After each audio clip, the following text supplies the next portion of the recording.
B'siyata d'shmaya, we're going to learn Shabbos Daf Kuf Chof Tes. We're going to start 3 lines from the bottom of Kuf Chof Ches Omid Beis. Says the Gemara, Omar Rav Yehuda, Omar Shmuel. Chaya, a woman that's just given birth, kol zman shehakever pasuach, for as long as her womb is called a kever, literally translated as a grave, but all the while that her womb is open, we'll soon see how long that is, bein omrot tzricho ani, irrespective of whether she says, I need you to be mechalel Shabbos for me, bein lo omrot tzricho ani, or if she doesn't say, I need you to be mechalel Shabbos for me, mechalelin oleh as a Shabbos, one is allowed to be mechalel Shabbos for her, as we saw in the Gemara on Daf Kuf Chof Ches. Nista makever, after she's considered that her womb has already closed, bein omrot tzricho ani, irrespective of whether she says, I need you to be mechalel Shabbos, bein loy omrot tzricho ani, or if she doesn't say she needs you to be mechalel Shabbos for her, ein mechalelin oleh as a Shabbos, we are not mechalel Shabbos for her, she's no longer considered a choyle sheyesh bo sakona, and therefore there's no reason to be mechalel Shabbos. Rav Ashi masni hochi. That is the way that Rav Ashi learnt these halachas. And we'll notice that in Rav Ashi's version that we just saw, it only speaks about whether she says she needs something or she doesn't say she needs something.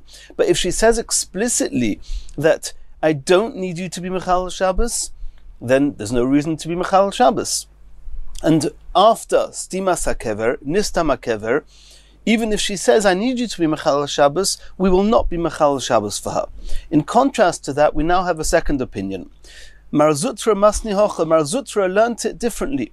Hochi Omer Rav Yehuda Shmuel, he said in the name of Shmuel as follows, Chaya, a woman that's given birth, kol zman shehakever pasuach, all the while her womb is open, bein omrot tzricho ani, irrespective of whether she says, I need you to be mechalel Shabbos, ubein omro ein tzricho ani, and even if she says explicitly, I do not need you to be mechalel Shabbos for me, mechalelin oleh as a Shabbos, we are mechalel Shabbos for her, even if she says, I do not need you to be mechalel Shabbos.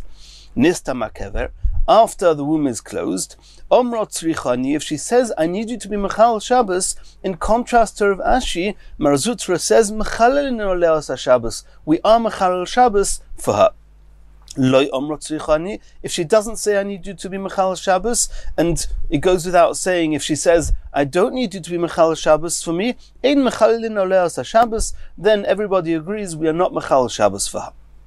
Omar le Ravina le Mereimer, Ravina said to Mereimer, Mar Zutra masni lekula. Mar Zutra, we just learned, has two kulos, two leniencies over Rav Ashi. If she says loy tzricho ani, I don't need you to be mechalel Shabbos, in the period of time that her womb is still open, where Rav Ashi says, you're not mechalel Shabbos, Mar Zutra says you are.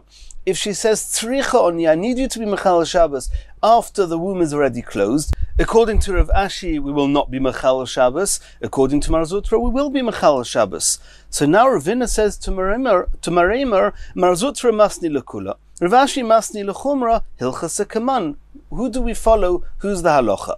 Omar lei, Mereimer responded to Ravina, Mar Zutra, the halacha is like the lenient opinion like Mar Zutra. Why? Sofik nefashos lehokel, we have a rule that whenever it comes to life and death matters, to dangers, we always take the lenient side and we take the extra measures to secure that everybody should be safe. Continues the Gemara.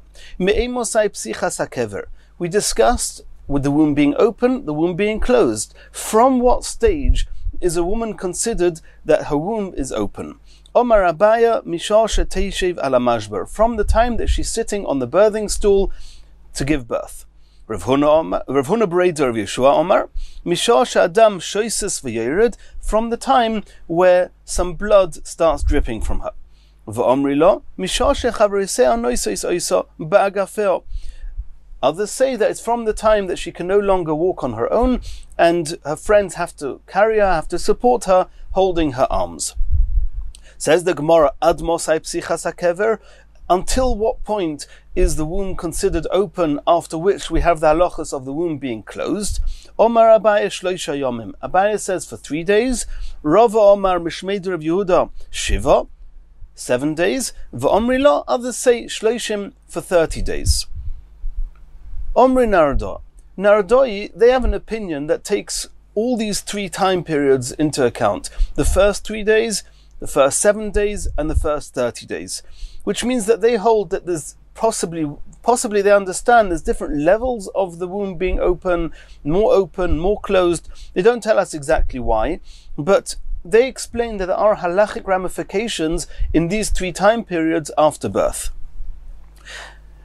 Chaya, a woman who's just given birth. Gimel, 3 days. Zayin, 7 days. Velamed, 30 days. Gimel, what's the 3 days? Bein omra tzrichani, bein omra loy tzrichani, mechalin oleas haShabbos. The version we have in our Gemara seems to follow Mar Zutra, that irrespective of whether she says, I need you to be Mechal Shabbos, or if she says explicitly, I don't need you to be Mechal Shabbos, nonetheless, we are Mechal Shabbos for her.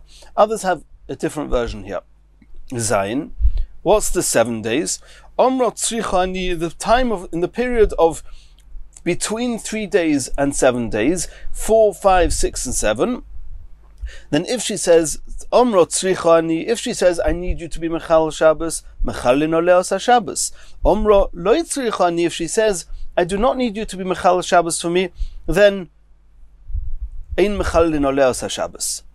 Lamed, what's the 30-day period from day 8 until day 30? Afilu omra tzrichani, even if she says, I need you to be Mechal Shabbos, ein mechalin oleas haShabbos, it's considered her womb is closed, and we're not Mechal Shabbos for her.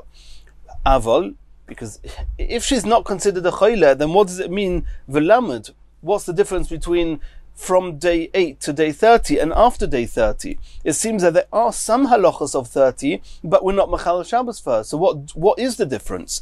Says the Gemara, Aval oisin alidei armoi. We consider her until day 30, we consider her as being a choyle she'ein bo sakona, as somebody who is sick but not dangerously. Her life is not at risk, and therefore we are Mechal Shabbos but only with a goy. We tell a goy to be Mechal Shabbos in order to do what she needs in order to heal her.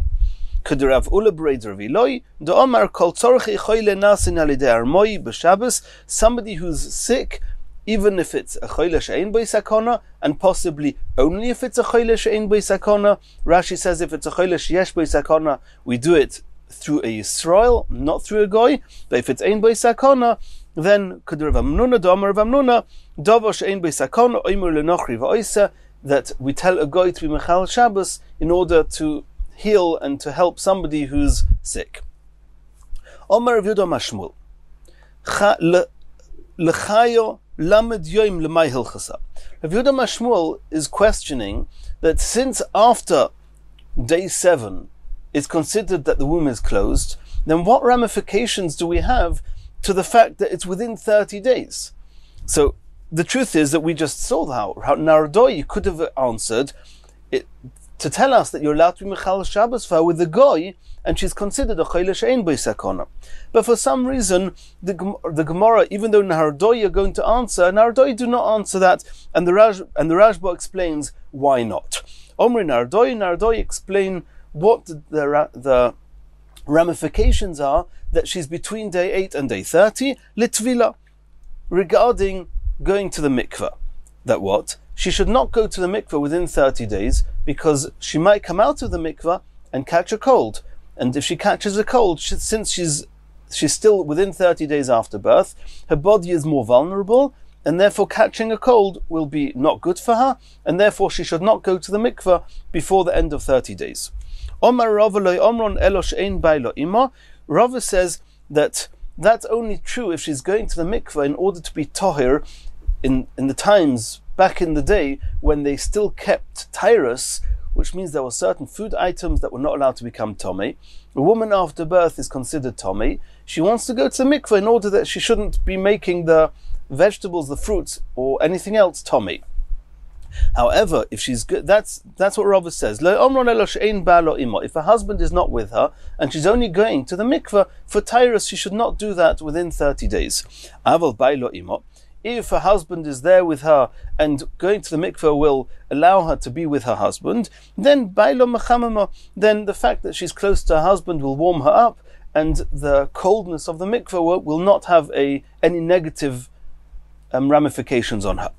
Like the daughters of Rav Chizda, Tavla begoit los in yomin, then she went to the mikveh of within 30 days, shalei b'fnei baila, and her husband was not there at the time, v'itzdenias, and she caught a cold, v'amtruye le'arso, they carried her with her bed, basrei de Rova, to Rova, her husband, lepumpedisa, who was in Pumpedisa at the time, and when she was with her husband, her body warmed up, and she was okay. Continues the Gemara, Omer of Yudah Mashmuel, Oisin medura lechaya, one's allowed to make a bonfire, a big fire, for a woman after birth, even on Shabbos, and in brackets we have b'moisag hashomim, that she's allowed to do that in the winter. When it's cold, you're allowed to heat up a fire for her. Sovor Mina, they understood from Rabbi Yehuda Mashmuel that l'chayo in l'choy leloi. You're only allowed to do this for a woman after birth, but for any other type of choyle, you're not allowed to. B'moisag hashomim in, you're allowed to make a fire in the winter, b'moisag hamoloi, but not in the summer. And in brackets the Gemara adds, V'loihi, that's not the case. Lo yishno chaya, v'lo yishno choyle, irrespective of whether it's a woman after birth or whether it's anybody else that's sick. Lo yishno b'moisag hashomim, v'lo yishno b'moisag hamo, irrespective of whether it's summer or winter, one is allowed to make a fire for her. Mid'itmar, as we learned, Omer of Chia bar Ovin Omar Shmuel, Heikiz dam, if somebody lets blood, which was a custom in the olden days, they used to let blood, v'nitztanin, and if such a person, after he let blood, and Rashi says, not only if it's somebody who let blood, but kol shekain, even more so, anybody else that is sick, v'nitztanin, and is feeling cold, catches a cold, oisin loy madura, one's allowed to make a fire for them, afilu b'tkufas Tammuz, even in the season of Tammuz, which means even in the hottest of the 4 seasons of the year. And the Gemara does not really tell us what type of choyle sheyesh bo sakona, choyle she'ein bo sakona. It doesn't tell us whether we're talking about making a fire with a Yisrael or making a fire with a goy, only letting a goy make the fire. And more than the Gemara says, we don't know, and this is a little bit of a discussion in the Mefarshim. Continues the Gemara. Shmuel tzolchu le tachtaka deshaga. Shmuel let blood, and afterwards they chopped up for him a chair. Tachtaka is a chair, deshaga, made of shaga wood, which was a very expensive type of wood. They would chop up such a chair in order to make a fire for him, in order to warm him up, because no other wood was available. Rav Yehuda tzolchu le pseira de yavna. They chopped up a table, a wooden table made of Yavna wood, in order to be able to make a fire to heat him up after he let blood. L'Rabba tzolchu leishar shifa, for they chopped up to warm up Rabba a footstool. V'omar le Abaye l'Rabba, Abaye said to Rabba, v'ha'ko'ovar mar mishum bal tashchis. You're transgressing the Aveira of bal tashchis. The Torah does not want us to destroy furniture just like that. Omalei, Rabba answered to Abaya, Bal tashchis to gufoi odifli, I'd rather protect my own body, that my body should not get destroyed, rather than protect some furniture from not getting destroyed. And there's no mention here at all that this happened on Shabbos. This could have been during the week also. Continues the Gemara. Omer of Yudah Marav, La'olam yimker odam koiros beisoy, a person should even sell the beams of his home, v'yikach min olim l'raglov, in order to have shoes to wear on his feet. And Rashi explains there's nothing more degrading for a person than having to go out into the marketplace barefoot. And nonetheless, the Gemara says, Yimker min olim, you should sell the shoes sheberaglav that he wears on his feet, v'yaspik mehen tzorchi suda, in order to provide for himself his meal. My tzorchi suda. Which meals are we talking about? Rav, and here we're talking about the suda of after letting blood, not just having a meal. It's the meal which is very important to have after letting blood. They would even sell their shoes in order to have what they need. What do they need for that meal? Rav Omar Basar, Rav says meat. Shmuel Omar Yain, Shmuel says wine. Rav Omar Basar. Why does Rav find it so important to have meat at the meal after letting blood, to the extent that one would even sell one's shoes that one possibly bought with money that came from selling one's home, the beams of one's home? Why was it so important to have meat? Nafsha cholaf nafsha. Meat comes from an animal carries life, and now that blood has been let, and so to speak, Adamu Anefesh, the blood carries the life force, and we're trying to replenish the life force within a person, eat some meat. Or Shmuel Omar, Shmuel says, Sumka Cholaf Sum, Shmuel Omar Yain, Shmuel says that you should have wine at that meal. Sumka Cholaf Sumka, the blood is red, we're trying to replenish the blood that has been let, and therefore you should drink wine in order to replace the redness of the blood that has been drawn. Continues the Gemara. Simon Shenim Sar.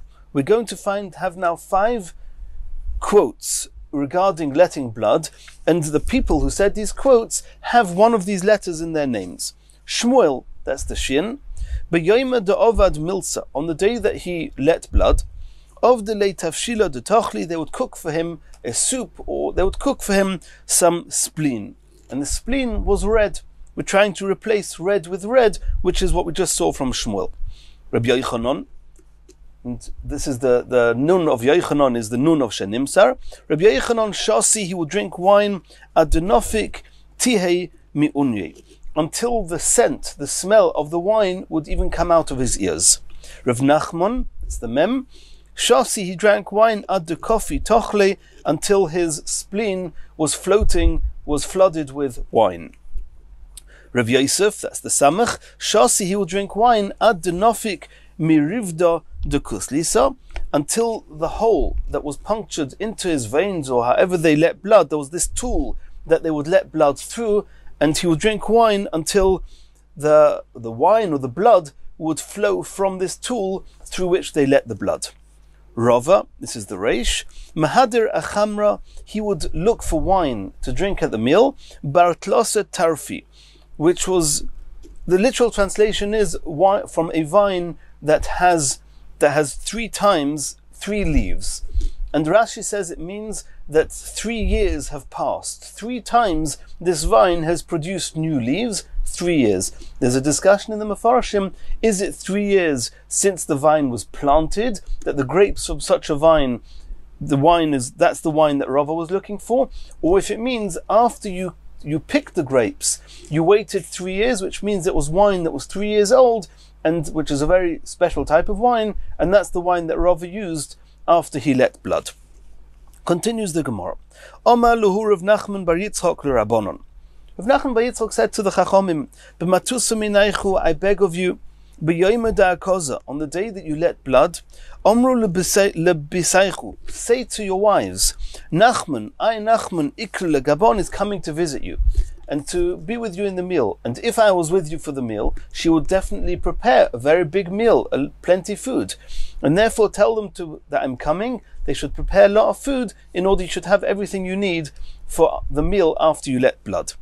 V'kulu arumi asira, he also said that one is not allowed to make schemes, one's not allowed to use any type of deception. Any type of deception is osur, bar mihai arma, besides for this type of deception we're going to discuss now. The shori, which is mutar, man de ovid milsa, for somebody who let blood, he does not have money, or he doesn't have wine or meat or whatever he needs in order to recover. Lishkoil zuza mako, he's allowed to take a worn out coin.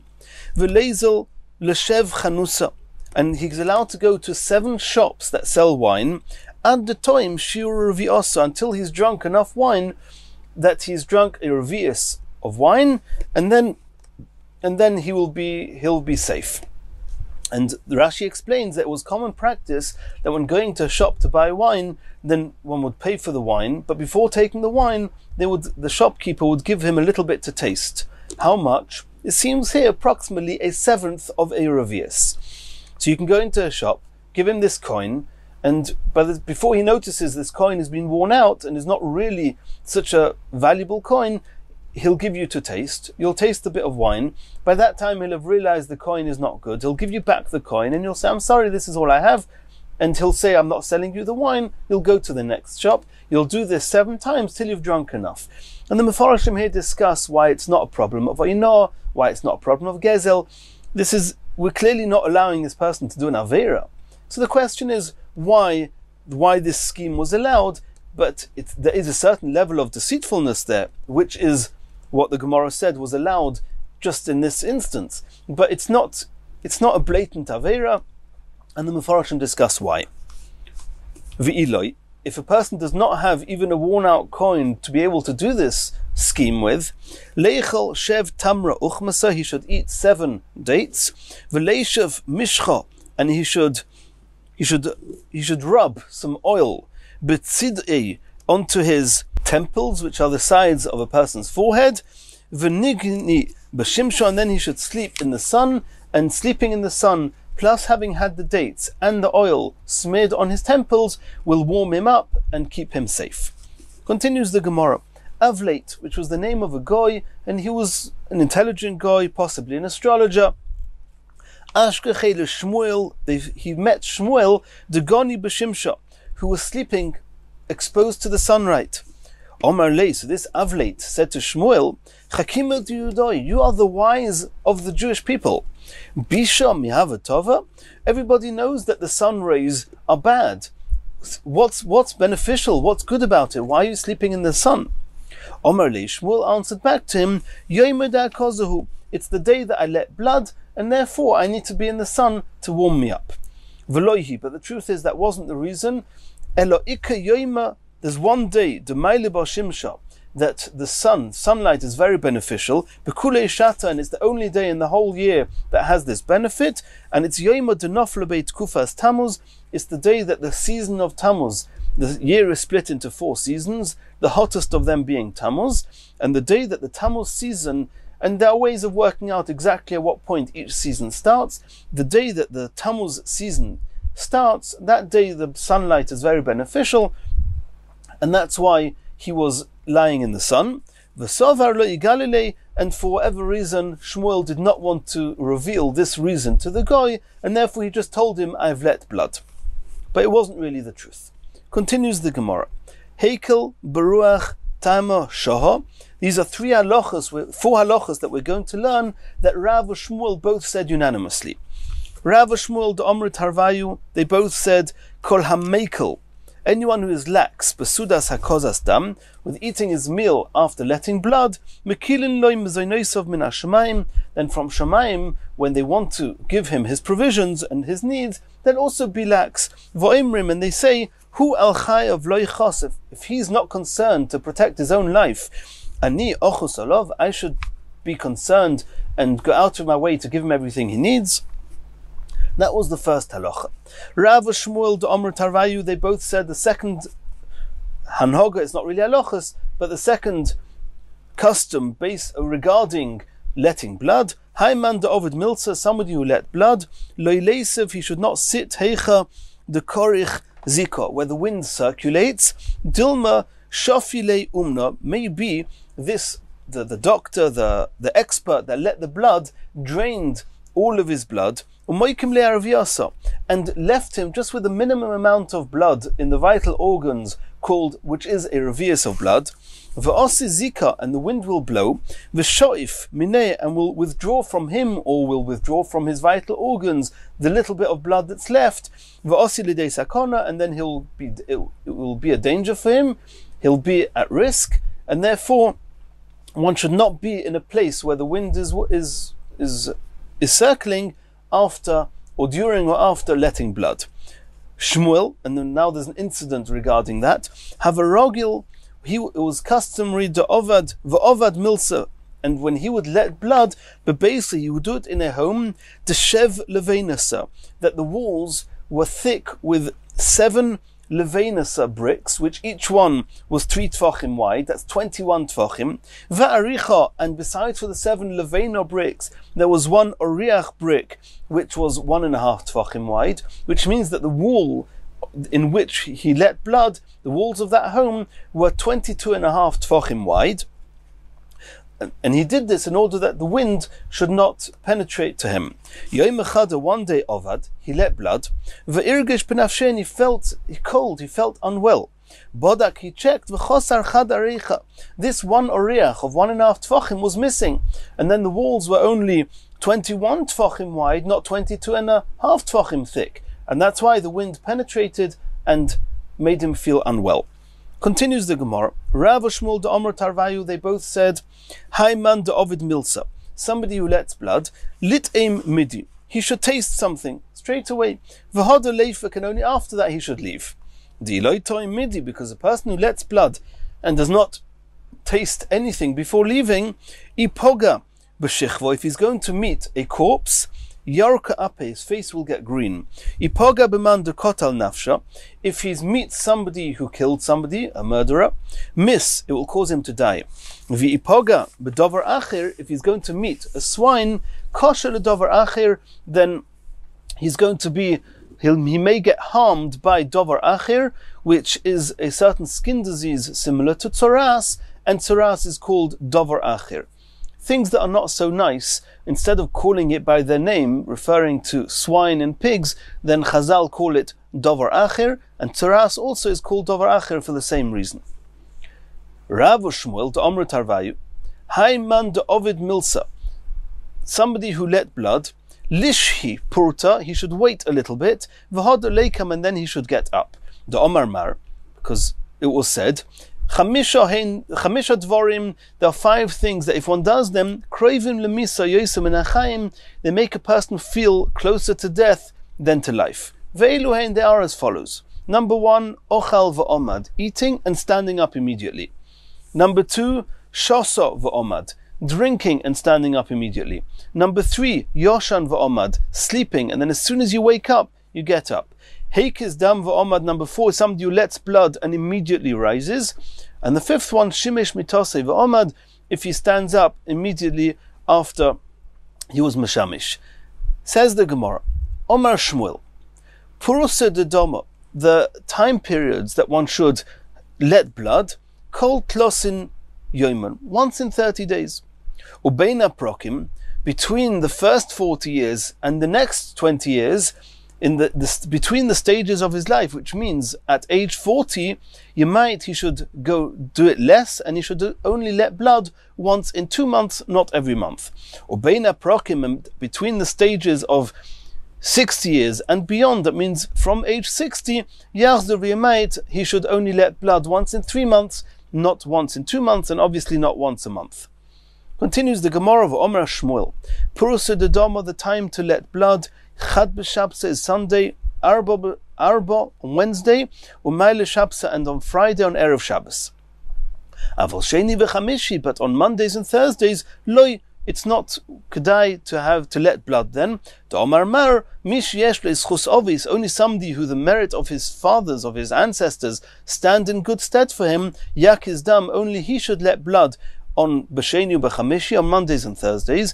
Shebezdin shel Mailo v'shel Mata, the heavenly courts, they sit and they judge people, as does the courts here on earth. On Mondays, Shovin Ke'echod, they are similar, and they both sit on Mondays and Thursdays. We know that on Mondays and Thursdays the Beis Din sit, as the Gemara says in Ksubis, and therefore on Mondays and Thursdays there's more judgment in the world, and the person is judged when he's in a more precarious or vulnerable situation. Therefore one should avoid letting blood on Mondays and Thursdays. Betlasa b'Shabsa, on Tuesdays, also one should not let blood. Why? Mishum dekaimelei madim bezivi. And we know, and it's not, I'm not an astrologer, so I can't explain to you exactly how it works, but on Tuesdays the muzzle of madim, of Mars, is very dominant, especially bezovi on the even hours of the day, and it's not worth letting blood when the muzzle of madim is ruling. Maile Shabsa Nami Kaima Bezovi. The Gemara asks that on Fridays also Mars, that muzzle, is dominant in the even hours of the day. So why on Fridays is it okay to let blood? Says the Gemara, Kivan de Doshu Rabim, since the people, they were very lax about this and they just trampled on this, it was common to let blood on Fridays. So the Pasuk was said, Shomer Psoim Hashem, Hashem protects the heedless and the reckless. There's nothing you can do about it, people are doing it, so it's okay. Continues the Gemara, Omar Shmuel, Daled, Wednesdays, which are okay to let blood, Dehu Daled, But if Wednesdays is on the 4th day of the month, Daled du Arba'aser, if Wednesdays is on the 14th of the month, Daled du Esrim V'Arba, if Wednesday falls on the 24th day of the month, Daled Deleka Arba Basrei, or Wednesday where there isn't another 4 days after it until the end of the month, Sekanta is dangerous to let blood on such a day. Rosh Chodesh, the first day of the month, V'Sheni Loi, and the day afterwards, Chulsha, it causes a person weakness if he lets blood on that day. It's obviously not osa, but it's not advisable. Shlishi Loi, on the third day of the month, Sakana, it's dangerous to let blood. Mailosha Yom Tov, on Erev Yom Tov, one should not let blood. Chulsha, it causes a person to be weak. Maila Yom Datzarta, on Erev Shvuos, Sakanta. Not only does it cause a person to be weak, it actually can be dangerous for a person. The Chachamim said, in order not to get confused between one Erev Yom Tov and Erev Shavuos, they said it's also to let blood on any Erev Yom Tov. And why on Erev Shavuos was it dangerous? Denafik be'zika, because a wind comes out on that day, Ushmei Tavoyach, and the name of that wind is called Tavoyach, which means to slaughter, and it's a day that is dangerous. That wind people who are vulnerable and weak, it can kill such people. The Eloi Kiblu Yisrael Torah, Klal Yisrael not received the Torah on Shavuos, have a Tovach Lahu, that wind would have slaughtered Lebasrayu Uledomayu, their flesh and their blood. Continues the Gemara, Omar Shmuel, Ochal Chito, if a person ate some wheat, a kernel of wheat, v'heikis dam, and afterwards he let blood. Lo hikiz elo lo'oisa chita. He has no benefit from that letting blood, because what it took, the body, the effort it took to deal with the wheat that he's just eaten, that's what he's gaining by letting the blood. The efforts that the body takes, you're releasing that a little bit, but you haven't had any extra gains. And that's only true if you're trying to gain some health and some cure, some therapeutic value. You will not have it if you've just eaten. If the reason you're letting blood is just to lighten a little bit the weight of the excess blood going around the system, makel, then even if you've just eaten some wheat, then letting blood will still have that effect. Continues the Gemara. Hamek is dam, somebody who lets blood, shasye le'alto, he should drink immediately. Achilo ad chetzi mil, and eating, he can eat until the amount of time it takes to walk half a mil. Iboyelu, the Gemara asked, shasyo le'alto maila, we understand that drinking immediately after letting blood is advantageous. Aval bosa hochi, kosher, but is drinking after a short while after letting blood, is that going to be bad for him? Is it going to be kosher, detrimental to him? No, it's not going to be detrimental, but it's also not going to be beneficial. Says the Gemara, Teiku, we have to let that stand. We do not know how to resolve that question.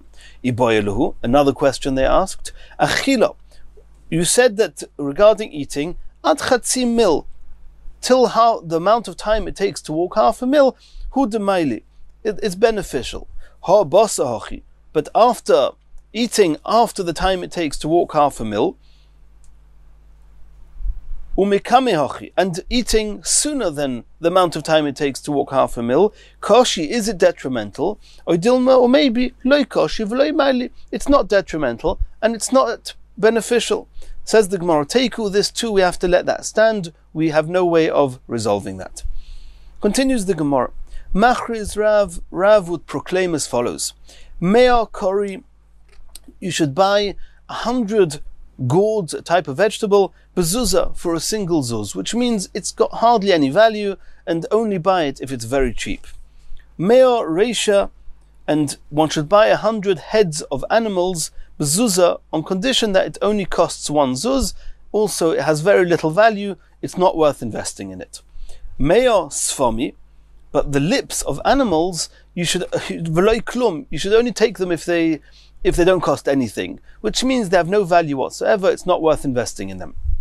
Omer Rav Yosef.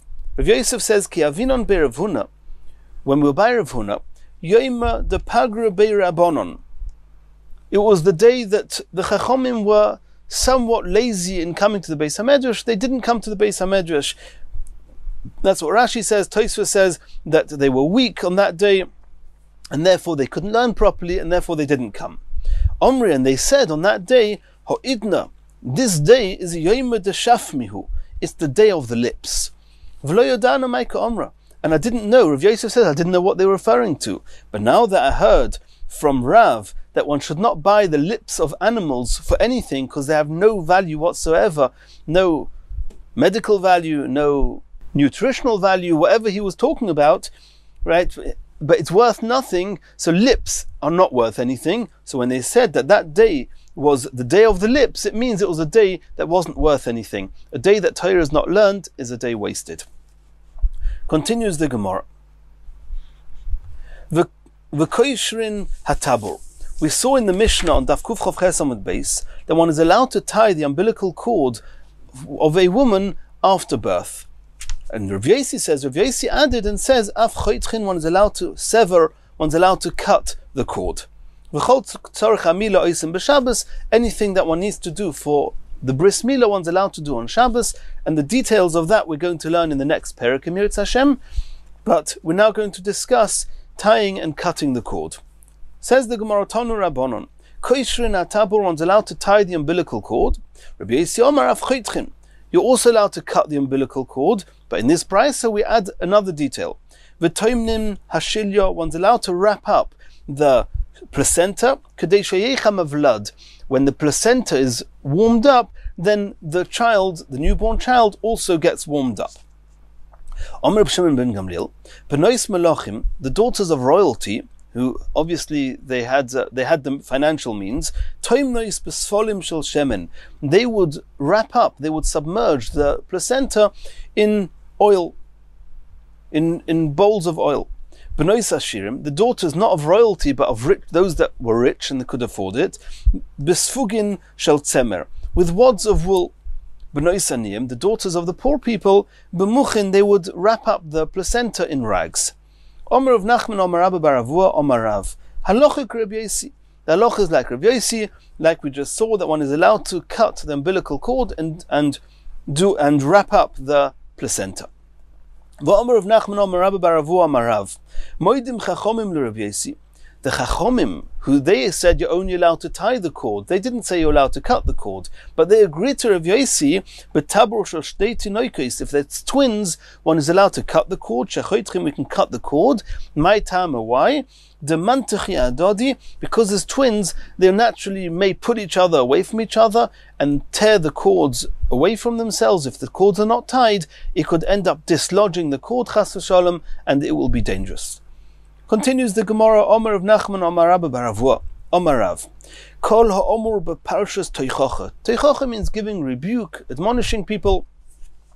And there's a parasha in Yecheskel that is teichacha. And anything that was said in that parasha, one's allowed to do on Shabbos. In that parasha, the Pasuk compares Klal Yisrael to a newborn child, as if a newborn child was neglected, and somebody came to take that child off the streets and take care of all their needs, and compares Klal Yisrael to somebody who then rejects that person that saved the child. And so to Klal Yisrael, Hashem took them when they were in Mitzrayim, in the lowest of the low. Hashem took them, redeemed them, and then afterwards we betrayed Hashem. That's the teichacha in the parasha. So it's comparing Klal Yisrael to a newborn child. So what does it say? Anything that's mentioned in that pasuk, one's allowed to do to a woman after birth. Shenemar, as it says in the pasuk in Yecheskel,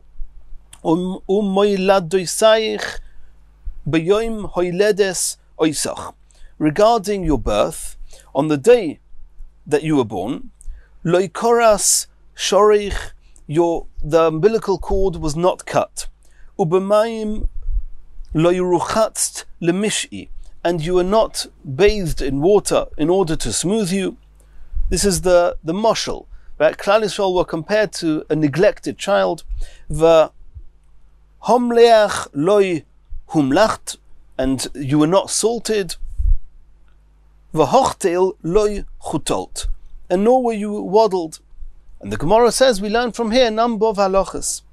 So we learn as follows. Umoil doisayich b'yoim huledes oisach or b'yoim huledes means mikan shemiyaldim es avlad b'Shabbos. Since we're referring to the birth on the day that the child was supposed to be born, which means that one is allowed to help a woman deliver her baby.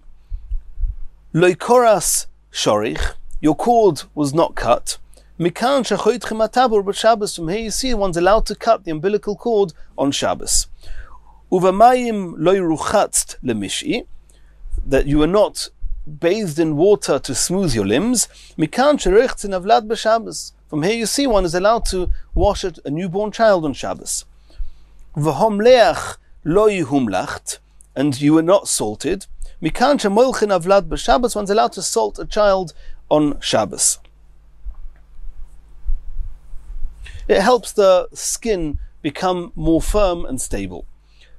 And the last words, v'hochtel lo chutolt, mikan shemelafin avlad b'Shabbos. From here you see one's allowed to waddle the child on Shabbos.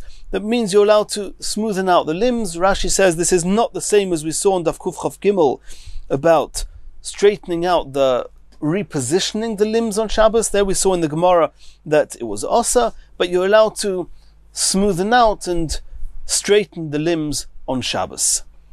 Hadron aloch mefanin, b'siyata dishmaya, we finished Perek Mefanin. In Mir Tashem we're going to do Chazor of Perek Mefanim, and in the next year we're going to start the Perek Rebbe Eliezer de Mila.